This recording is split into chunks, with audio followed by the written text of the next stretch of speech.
जूही जब रूही को बिट्टू की DNA रिपोर्ट दिखाती है, उसी पल रूही के पैरों तले जमीन खिसक जाती है।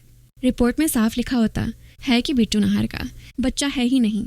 यही नहीं, इस रिपोर्ट के साथ साथ रूही के सामने रोमल का वो काला सच भी आ जाता है, जिसे अब तक बड़े चालाकी से छुपाया जा रहा था।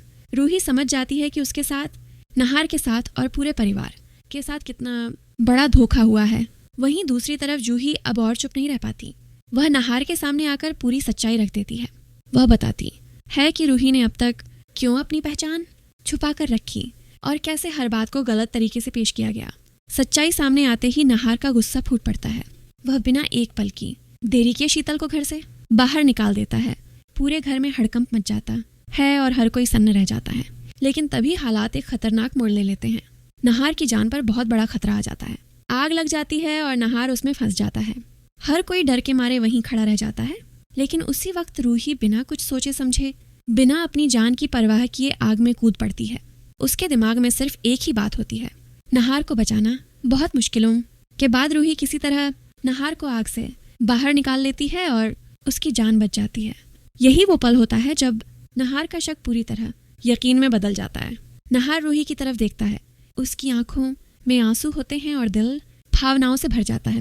वह कांपती आवाज में रूही से पूछता है, तुमने मेरी जान क्यों बचाई? और मुझे ऐसा क्यों लग रहा है कि तुम ही मेरी रूही हो?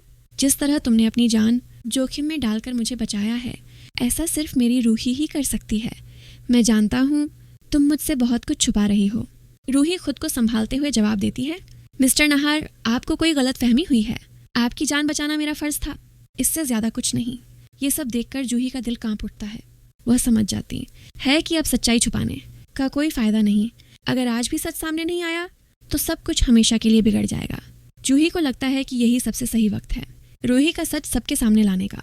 तभी जूही सबके सामने रूही के पीछे जाती है और उसके सिर से घूंघट उठा देती है।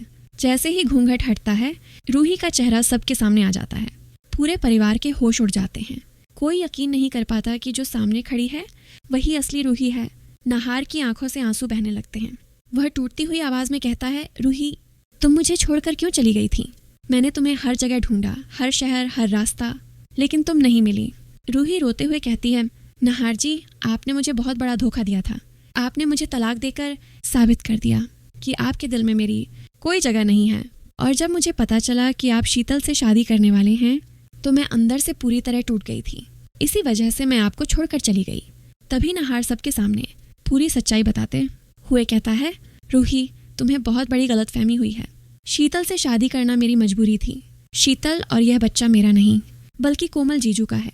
मैंने अवनी का घर बचाने के लिए यह नाटक किया था ताकि रोमल का काला सच अवनी के सामने ना आ सके। और तलाक, मैं तुम्हें तलाक देने के बारे में सोच भी नहीं सकता।